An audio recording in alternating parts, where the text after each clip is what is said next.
kalau pernah meninggalkan salat wajib untuk mengqadha. Kapan mengqadhanya tidak ditentukan, kapan saja ada kesempatan qadha, malam hari seperti yang dilakukan Nabi atau di waktu salat bersangkutan. Karena ada juga orang yang keliru memahaminya harus di salat yang bersangkutan katanya. Tidak mesti, tapi boleh. Umpamanya habis salat zuhur, dia salat zuhur sekali lagi. Salat apa nih? Salat zuhur. Tapi kan dah salat zuhur. Ini salat zuhur yang 20 tahun yang lalu. Oh ya, pernah enggak? Iya dulu lah, saya masih muda-mudanya, kurang-kurang peduli dengan agama. Inilah kesempatan saya mengganti, mengqadhanya.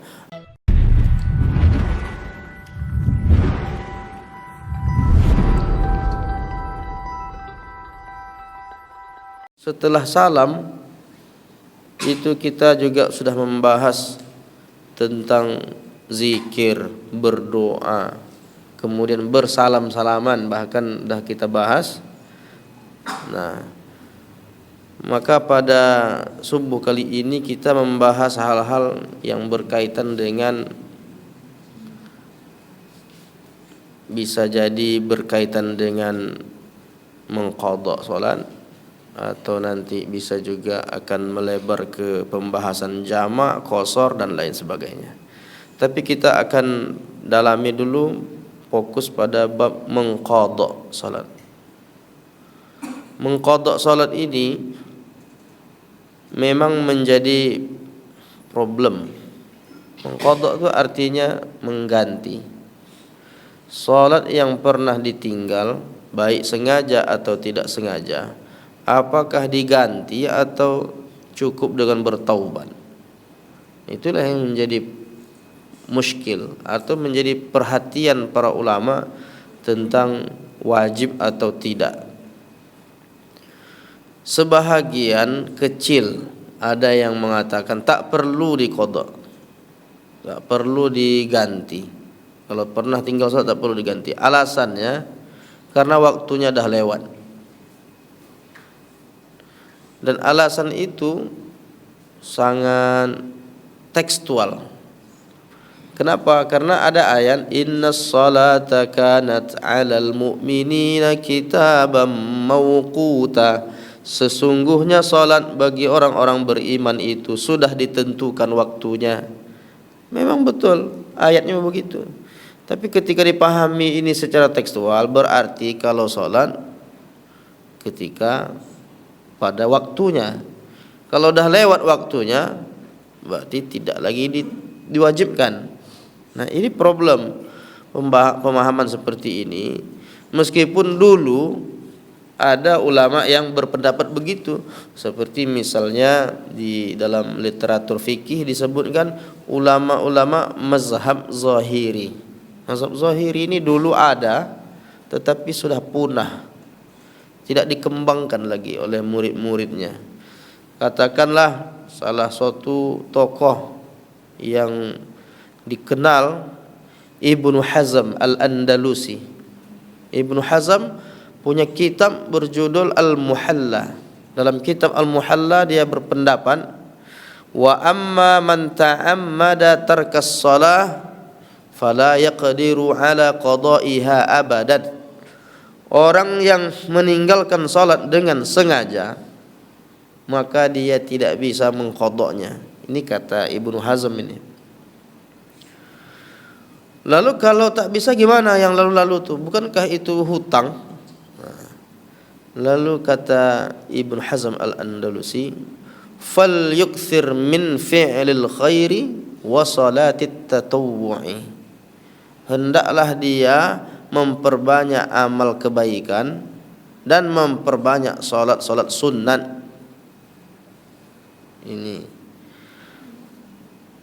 untuk apa? Liyuthqila mizanahu yaumal qiyamah, agar nanti berat timbangan kebaikannya di hari kiamat. Jadi begitu menurut Ibnu Hazm Al-Andalusi. Tetapi kalau kita merujuk pada kitab ulama mazhab empat mazhab itu kan yang dikenal dengan Ahlus Sunnah wal Jamaah. Ahlus Sunnah wal Jamaah, representasi dari Ahlus Sunnah wal Jamaah itu kalau dalam fikih tidak keluar dari empat mazhab. Mazhab Hanafi, mazhab Maliki, mazhab Syafi'i, mazhab Hambali. Itulah yang disebut Ahlus Sunnah wal Jamaah. Nah, oleh ulama Ahlus Sunnah wal Jamaah yang 4 mazhab ini sepakat semuanya, baik Hanafi, Maliki, Syafi'i, Hambali. Apa kesepakatannya? Yajibul qada, wajib seseorang itu mengqadha salat amdan, apakah karena dia meninggalkan salat itu karena sengaja, au bisababi naum, atau karena tertidur, atau karena terlupa. Sengaja, tertidur, terlupa, maka meskipun dia tak sengaja, itu kan tak sengaja. Tertidur sama terlupa itu kan tak sengaja, memang bukan disengaja dia, orang namanya tertidur. Meskipun sengaja atau tak sengaja, yajibul qada, wajib mereka yang meninggalkan sholat ini mengganti sholatnya. Nah, mengapa mazhab Hanafi, Maliki, Syafi'i, Hambali sepakat bahwa sholat yang tinggal itu wajib diqadha?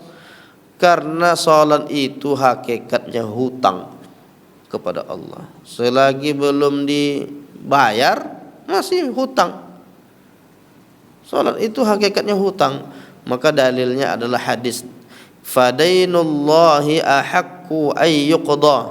Hutang kepada Allah itu adalah hak Allah yang harus ditunaikan. Selagi belum dilunasi, sejak dia akil balik. Jadi kalau anak-anak kecil kita ini kan belum balik, walaupun dia ninggal salat sebetulnya tidak perlu diqadha. Sejak akil balik, sejak itulah berjalan agronya, masih berjalan bahwa ia sudah ditetapkan setiap waktu itu ditinggalkannya, waktu sholat ditinggalkan, mati sudah dianggap hutang kepada Allah. Sampai kapan? Sampai dia lunasi, baru tidak lagi dicatat sebagai hutang. Sama seperti kita meminjam uang kepada seseorang, walaupun waktunya sudah ditetapkan. Saya pinjam uang 500.000 kepada seseorang, seorang bapak lah, Pak, saya pinjam uang 500.000, nanti saya bayar nanti di bulan Maret. Rupanya setelah lewat bulan Maret, April, Mei, Juni, Juli, Agustus, udah berapa bulan. Lalu saya jumpa, Pak, mohon maaf, udah lewat waktunya, kemarin janji bulan Maret, sekarang udah bulan Agustus. Karena dah lewat waktunya, lunas sajalah ya. Kata bapak tuh, oh enggak bisa, walaupun waktu perjanjian udah lewat, tetap harus dilunasi. Nah, begitulah sholat, walaupun waktunya dah lewat. Sholat zuhur kemarin saya tinggal, kan dah lewat waktunya, udahlah lunas sajalah hutang kepada Allah. Tak bisa, karena dia belum dilaksanakan, masih dihitung sebagai hutang kepada Allah Ta'ala. Imam An-Nawawi mengatakan, orang yang meninggalkan sholat, baik sengaja atau tidak sengaja, dia wajib mengqadhanya, baik yang ditinggalkan itu sedikit maupun banyak, dia wajib untuk mengqadhanya. Nah, bahkan kata dia diharuskan menyibukkan diri untuk mengganti solat-solat yang tinggal itu. Nah, apakah ada prakteknya di zaman Nabi? Apakah Nabi pernah meninggalkan solat? Ya, kalau kita merujuk kepada hadis, ada dalam riwayat Abdullah bin Mas'ud radhiyallahu anhu. Abdullah bin Mas'ud mengatakan, innal musyrikina syaghalu Rasulullah sallallahu alaihi wasallam yaumal khandaq. Sesungguhnya orang-orang musyrik ini telah menyibukkan Rasulullah di perang Khandaq. Perang Khandaq ini perang parit. Yang waktu itu Nabi sempat bertanya, gimana nih musuh sebentar lagi mau masuk ke jantung pertahanan kota Madinah. Gimana kita, tak punya persiapan? Minta pendapat. Ada ndak yang punya usul? Lalu berpendapatlah Salman Al-Farisi. Kata Salman Al-Farisi, ya Rasulullah, kami di Persia, dia disebut Al-Farisi karena orang Persia, masuk Islam, jadi sahabat Nabi. Kalau kami di Persia, cara menghentikan supaya orang musuh tidak masuk ke jantung pertahanan kota, gimana caranya? Menggali parit. Kami buat parit.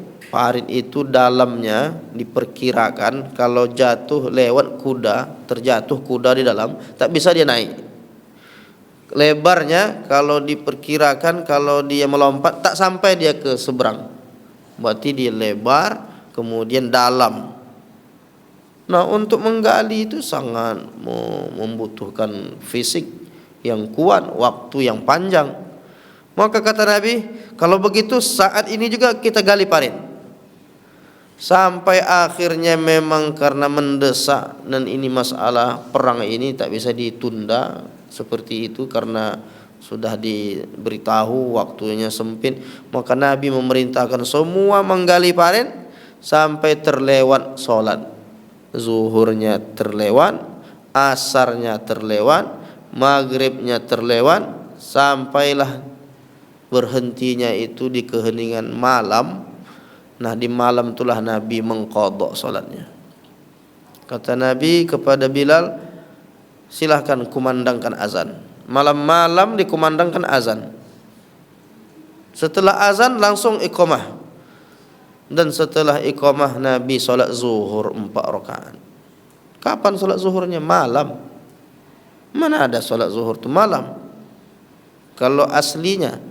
Tapi kenapa bisa dilakukan malam? Mengqadha, mengganti di waktu yang lain. Setelah itu Nabi memerintahkan Bilal iqamah lagi. Nabi salat asar 4 rakaat bersama sahabat. Setelah itu iqamah lagi. Nabi salat maghrib 3 rakaat. Jamak itu mana ada jamak? Mana ada jamak 3 waktu langsung? Zuhur, asar, maghrib. Jamak itu dimungkinkan di zuhur asar bisa di waktu zuhur, bisa di waktu asar. Maghrib isya bisa di waktu maghrib, bisa di waktu isya. Tidak ada 3-4 solat sekaligus sampai solat isya. Nah, itu bukan jamak namanya, tetapi itulah yang disebut dengan solat qadha. Mengqadha solat yang tinggal. Nah, walaupun ada orang mengatakan pemahamannya, ada yang mengatakan itu yang disebut Nabi itu kan tentang orang tak sengaja. Jadi yang tak sengaja itu sajalah yang diqadha. Ada yang memahami begitu. Yang mana hadisnya, man nama an salatin aw nasiyaha falyusalliha idza dzakaraha. Siapa yang terlupa atau tertidur, hendaklah dia menggantinya ketika dia ingat. Orang terlupa, kapan dia ingat? Waktu ingat itu dia ganti. Orang tertidur, bangun dia tersadar, saya terlewat salat. Salat tidur jam 12 kurang siang, bangun jam 4 sore, lewat zuhur. Nah, waktu ingat itu saya belum salat zuhur. Meskipun waktu asar, di waktu asar itulah dia salat zuhur. Jadi kalau begitu dalam hadis ini cuma 2 saja disebutkan, tertidur sama terlupa. Nah, tapi para ulama kita mengatakan, ulama-ulama mazhab Hanafi, Maliki, Syafi'i, Hambali, kenapa yang sengaja juga diqadha? Bukankah yang disebut Nabi mengganti itu hanya tertidur dan terlupa? Maka diambillah hukum di balik teks itu.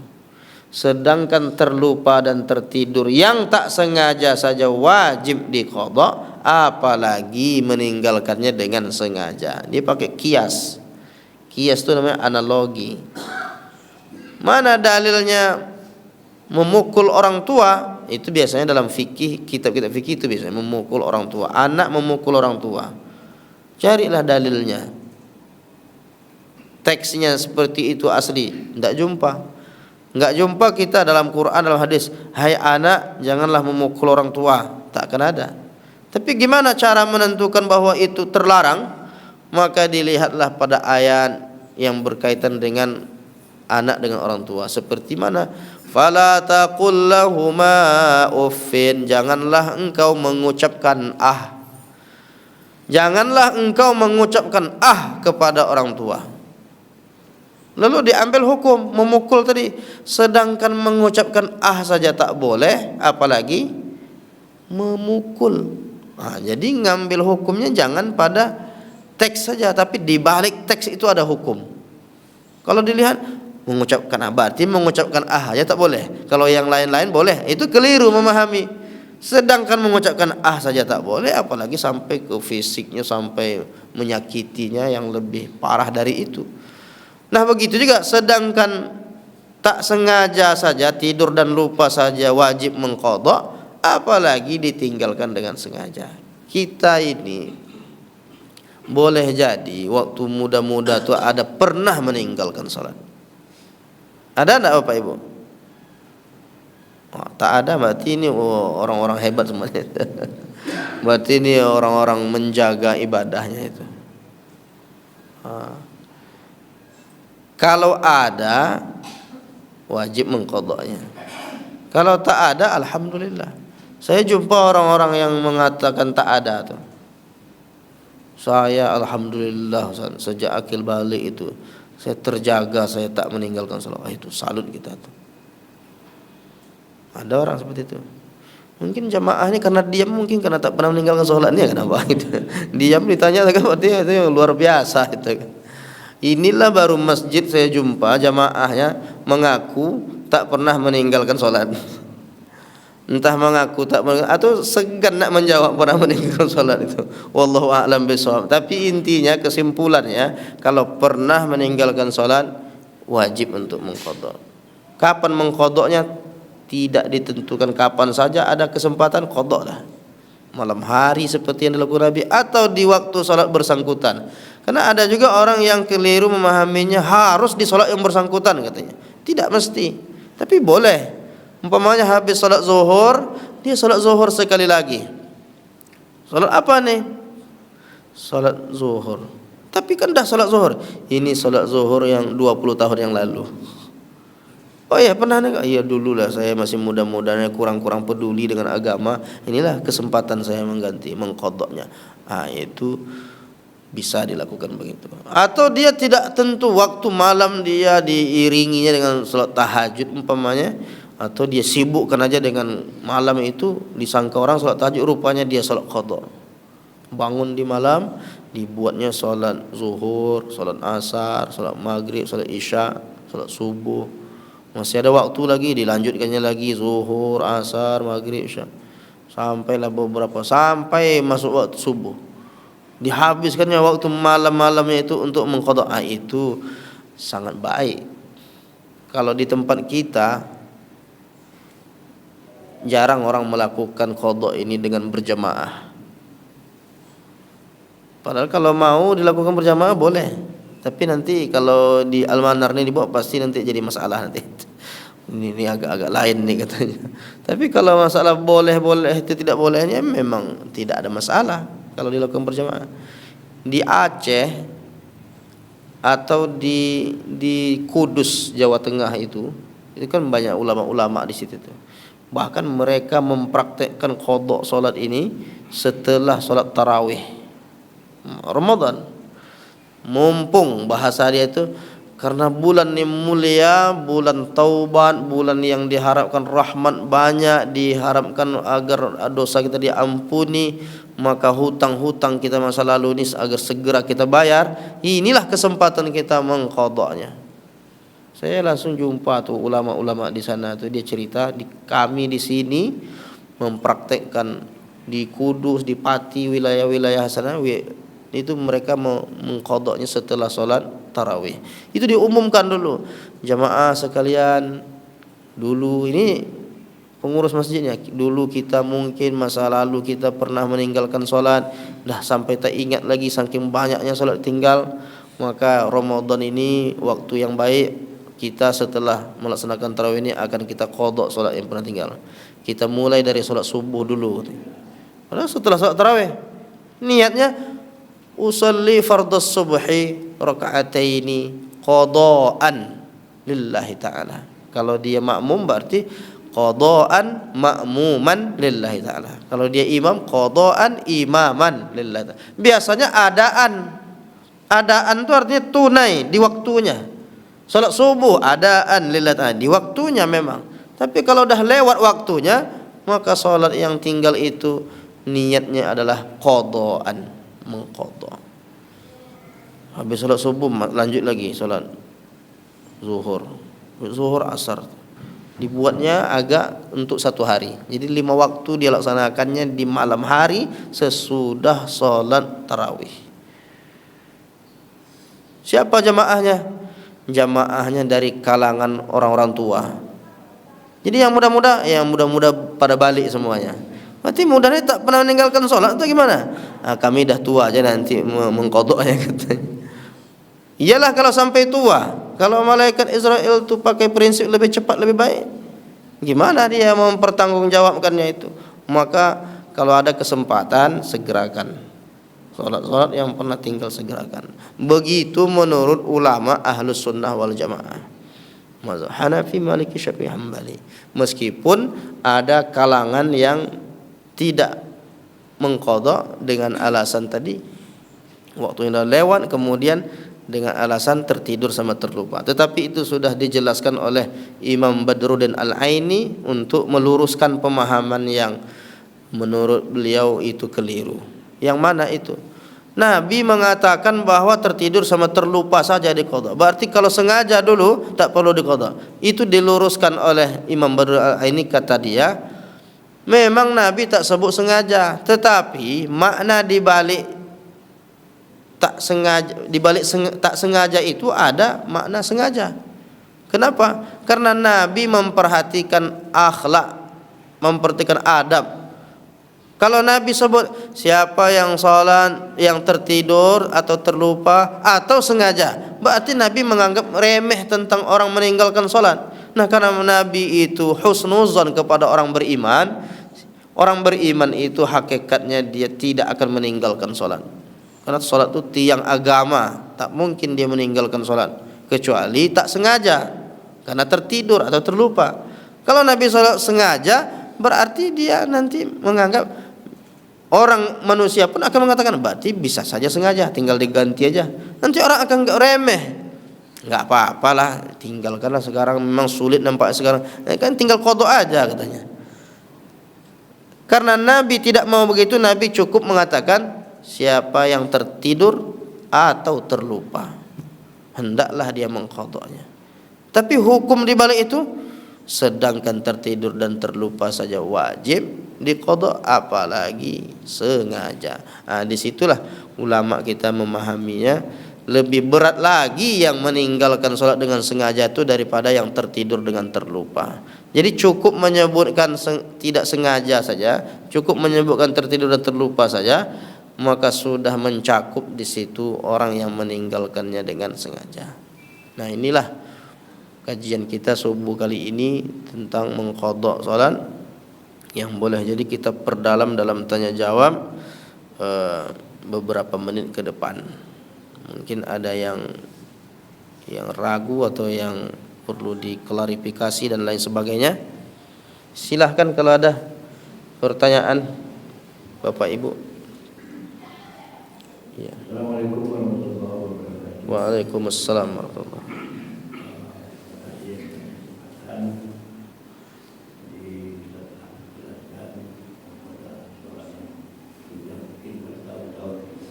Iya.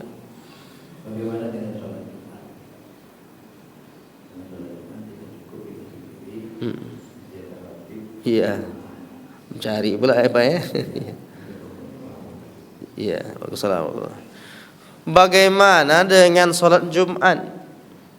Bukankah sholat Jumat itu harus terpenuhi 40 orang, harus dilaksanakan dengan berjamaah? Mana bisa sholat Jumat sendiri? Harus ada khotibnya. Maka sholat Jumat ini diganti dengan sholat zuhur. Hakikatnya itu diganti dengan sholat zuhur. Dikiaskan pada hadis Nabi tentang orang yang datang masbuk sholat Jumat, dia tetap bisa melaksanakan sholat Jumat. Bahkan tetapi kalau dia masbuknya itu setelah ruku kedua, ruku di rakaat kedua, dia bisa ikut imam, Tetapi dia ketika imam salam dia tidak buat 2 rakaat, dia buat 4 rakaat. Karena dia tak dapat 1 rakaat. Rakaat itu dihitung dari ruku. Kalau bisa kita ikut ruku bersama imam dapat 1 rakaat. Tapi kalau tak sempat pas kita ruku imam i'tidal, maka itu tak dapat rakaat. Nah, bagi orang yang datang terlambat ini masuk ke dalam shaf dalam solat Jumat, kalau dia tidak dapat, mungkin dia sudah ikut khutbah, cuma waktu khatib itu di penghujung, innallaha ya'muru bil adli wal ihsan, sakit perut dia, keluar dia ke toilet dia, lama pula dia karena perutnya mulas. Akhirnya ketika dia masuk ke masjid, imam sudah rukuk di rakaat kedua. Pas imam sami Allah dia baru masuk, maka dia tak dapat 1 rakaat pun. Tapi dia bisa bergabung bersama imam. Nah, pas imam salam dia berdiri lagi, tidak buat 2 rakaat, tapi dia mesti buat 4 rakaat. Jadi di hakikatnya menggantinya dengan zuhur karena tak dapat 1 rakaat. Nah, begitulah kondisinya bagi orang yang sudah lewat salat Jumat itu, maka dia mesti ganti dengan 4. Sedangkan dia tak lewat saja hanya karena dia tak dapat rakaat, 4 rakaat. Apalagi karena sudah lewat waktunya, dia gantinya dengan 4 rakaat. Itu Pak ya. Jadi tidak perlu carilah. Ayo kita di hari Senin ni kita qada salat Jumat, cari khatibnya kan. Nanti itu kalau dipraktek di Masjid Al-Manar. Di Masjid Al-Manar masuk koran, masuk semua sosmed. Masjid Al-Manar melaksanakan salat Jumat di hari Senin. Jadi fitnah besar nanti. Jadi cukup diganti dengan salat zuhur. Itu Pak ya. Wallahu a'lam bishawab. Nah, itu pertanyaan pertama. Masih ada yang mau kita diskusikan? Iya Pak, sini Pak. Ya. Terima kasih atas warahmatullahi wabarakatuh. Waalaikumsalam. Kita pasti tahu dan sadar betul lah dengan apa kita bikin sengaja Ya. dia dari umur kita Bali sampai ke remaja itu pasti adalah masa-masa yang kebanyakan kalau mungkin kita anak pondok tidak Iya. Nah, kira-kira ada amalan lain ya? Karena kalau menurut saya tidak mungkin bisa orang bisa menjalankan atau menutupi kekurangan sholatnya selama yang waktu yang sangat panjang tadi, atau bahkan disuruh sholat apa sakit misalnya. Kira-kira ada amalan lain atau seperti apa pengganti dari sholat kita ini? Terima kasih. Ya. Man nama an salatin aw nasiyaha falyusalliha idza dzakaraha la kaffarata laha illa dzalik. Hadis Nabi Sahih Bukhari. La kaffarata laha illa dzalik. Tidak ada penebusnya melainkan salat itu sendiri. Nabi yang tegas mengatakan. Kalau yang lain-lain, amal yang lain bisa Pak. Ya umpamanya puasa. Bisa kalau umpamanya nanti bisa di fidyah kan, kalau tak mampu dia kan. Sakit fidyah. Tapi kalau sholat sakit wajib juga dia sholat. Ini gimana tuh? Semampu dia. Kalau umpamanya tak bisa berdiri kata Nabi, wa illam tastati qa'iman faqa'idan, hendaklah dia duduk. Wa illam tastati qa'idan fa'ala janbin, tak bisa dia duduk hendaklah dia berbaring. Pokoknya yang namanya salat ni tak bisa tidak, harus diganti, harus dilaksanakan. Tapi kita dah tak ingat lagi. Makanya ada yang nyadar, yang tak ingat lagi dia berupaya untuk menggantinya setiap selesai dia salat. Ya Allah, aku tak mampu lagi mengingatnya. Tapi inilah yang bisa aku lakukan. Selagi ada waktu dia, kesempatan dia buat. Tapi kalau paling tidak dia mengingatnya, habis salat zuhur sekali lagi. Habis salat asar sekali lagi. Habis maghrib sekali lagi. Sampai akhir hayatnya. Ya Allah, mungkin inilah cara aku untuk mengganti. Tapi dia sudah mulai. Nah, itu yang paling sederhana. Dia gantikan. Tapi umpamanya kalau dia katakan dah tak ingat lagi. Kalau dia mau menghitungnya, perkiraan, namanya kita juga ingatan kita tak persis tahu. Ya Allah, aku tak bisa mengingatnya lagi, tapi seingat semampu saya waktu umur 15 tuh memang saya tuh cuma kadang-kadang cuma sholat maghrib aja umpamanya tuh berarti perkiraannya dalam 1 tahun 355 hari kalau maghrib aja sholat berarti banyak tuh. Nah, kalau diperkirakan begitu itu masih bisa, atau dia tak sholat sama sekali masih bisa dihitung. Masalahnya kadang sholat kadang tak sholat, itu yang susah kita menghitungnya. Maka karena tak dapat lagi menghitungnya, buat saja. Saya ada guru ngaji dulu. Setiap selesai sholat sekali lagi sampai akhir hayatnya.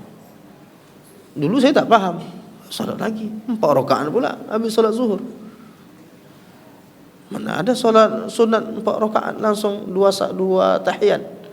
Kalau ada 4 mungkin tahiyat awalnya tidak ada kalau sholat sunat yang lain yang boleh itu. Tapi ini kok langsung. Nah ternyata itu sholat qadha sampai akhir hayat. Karena dia merasa dulu tak bisa lagi menghitungnya. Dan ada kabar gembiranya Pak, orang yang sudah memulai dengan tekad yang kuat untuk menggantinya, walaupun dah tak ingat lagi tapi dia sudah mulai, andaikan memang dia belum lunas, wafat dia, karena tekad dan semangatnya itu dinilai oleh Allah dengan sebuah kesungguhan, maka Allah akan menghitungnya bahwa itu sudah bisa dianggap terampuni, lunas gitu. Tapi dimulai. Tapi kalau teragak-agak, saya kapan lah mulai, nantilah. Rupanya malaikat itu datang duluan itu. Tak sempat kita mulai. Itulah yang menyebabkan kita khawatir sebetulnya kalau tak dimulai-mulai. Mulai saja semampu kita. Makanya sebahagian orang waktu dia umroh haji itu, di situ dibanyakkannya. Tapi yang pahalanya itu tak dapat menutupi sebetulnya itu. Cuma itu pahalanya banyak memang. Hanya saja itu bukan sebagai penutup. Tapi kalau diperbanyak sholatnya, mudah-mudahan dapat menutupinya. Nah, intinya dimanapun, di tempat yang baik, di rumah kita, di mana ada kesempatan kita qadha, itu dalam rangka untuk membayar hutang-hutang kita kepada Allah. Jadi mulai saja semampunya. Gitu Pak ya? Baik. Silakan Pak. Assalamualaikum warahmatullahi wabarakatuh. Waalaikumsalam. Ini cuma mohon penjelasan dalam posisi kita bersedekah. Kemarin 2 bulan yang lalu kan saya dapat mungkin satu ceramah tentang sholat juga. Diperkirakan kita itu berapa langkah maju Ustaz. Dia Ustaz itu mempraktekkan dia maju, saya kira ada 5 langkah. Itu gimana dia? Dari tempat posisi semula dia maju ke depan. Kosong. Terima kasih. Assalamualaikum warahmatullahi wabarakatuh. Waalaikumsalam. 3 kali berturut-turut membatalkan sholat. Begitu dalam mazhab Syafi'i. Tetapi kalau dia bergeraknya itu pakai jedah, mati tak dihitung 3 kali. Jadi cara melangkahnya itu tak seperti melangkah orang normal di luar sholat. Melangkah itu berhenti dulu. Kalau melangkah sampai 5 kali itu bisa batal sholatnya. 5 kali itu kalau dia langkah 1, 2, 3, 4 itu dah lewat. Tapi kalau dia melangkahnya itu bertahap, maka itu dihitung 1. Hitung 1. Mulai lagi 1 lagi. Jadi kalau dia langkahnya seperti normal di luar sholat, maka kalau lewat 3 kali itu sudah dianggap membatalkan sholat. Jadi caranya itu yang penting itu. Gak apa-apa 5 kali, tapi harus dijedah dulu. Begitu kalau dalam mazhab Syafi'i. Cuma kalau mazhab lain tak apa-apa katanya. Mazhab Hambali tak ada masalah. Tapi kalau mazhab Syafi'i itu kehati-hatiannya tingkat tinggi itu. Untuk melangkah Pak ya. Tapi yang Bapak maksud tadi bersedekap itu apa? Pada saat dia praktek itu posisinya begini. Dia posisi seperti Ustaz jalan tadi, tapi posisinya begini. Ya tidak apa-apa. Tak masalah. Tapi melangkahnya itu yang harus. Kalau cuma 3 kali tak masalah. Tapi kalau lebih dari 3 kali dia harus berhenti dia untuk memastikan bahwa itu tidak dinilai berturut-turut. Kan yang berturut-turut sama dengan jangankan melangkah, bergerak 3 kali berturut-turut bisa batal. Bergerak yang banyak, misalnya gini, Kalau bergerak. Tapi kalau umpamanya digigit nyamuk umpamanya, kalau jari ini banyak enggak apa-apa. Karena dihitung tuh satu yang besar ini. Gerakan besar ini satu. Kecuali dia menggarunya gini. Wah, itu bagus. Kalau menggarunya besar ini banyak tuh dah. Tapi dia sekali.